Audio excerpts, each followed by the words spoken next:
एक बार की बात है। एक जंगल में एक बहुत प्यारा सा छोटा सा हिरनी रहती थी। वो बहुत चंचल थी। वो एक जगह ज्यादा दिन तक नहीं रहती थी। दूसरों हिरणों की तरह उसको झुंड में रहना बिल्कुल भी पसंद नहीं था। इसी कारण वो सारा दिन इधर उधर घूमती रहती थी। एक दिन वो हिरनी घूमते घूमते नदी किनारे आ पहुंची। उसने सोचा कि अब मैं बहुत थक चुकी हूँ, थोड़ा पानी पीकर यहीं नदी किनारे आराम कर लेती हूँ।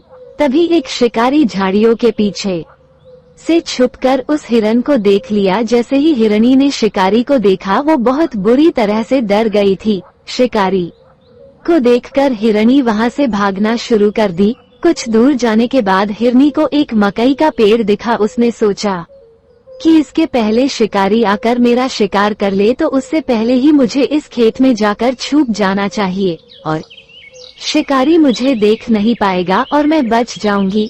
और इतना कहकर हिरण मकई के पेड़ के खेत में जा छुपी। मकई का पेड़ काफी घना था, जिसके कारण हिरनी वहां आराम से जाकर छुप गई। शिकारी ने उसे बहुत खोजा पर वो नहीं मिली। बहुत देर तक खोजने के बाद अब शिकारी बहुत थक चुका था। हिरनी ने सोचा कि अब वो बच जाएगी और उसने सोची कि अब तक तो शिकारी भी चला गया होगा। हिरनी बड़े आराम से मकई के परतों को खाने लगी। खेत में से आवाज सुनकर शिकारी समझ गया कि हिरनी इसी खेत में छुपी हुई है। शिकारी बिना वक्त गवाए हिरनी की तरफ अपना बाण चला दिया और वो बाण सीधा जाकर हिरनी को लगा।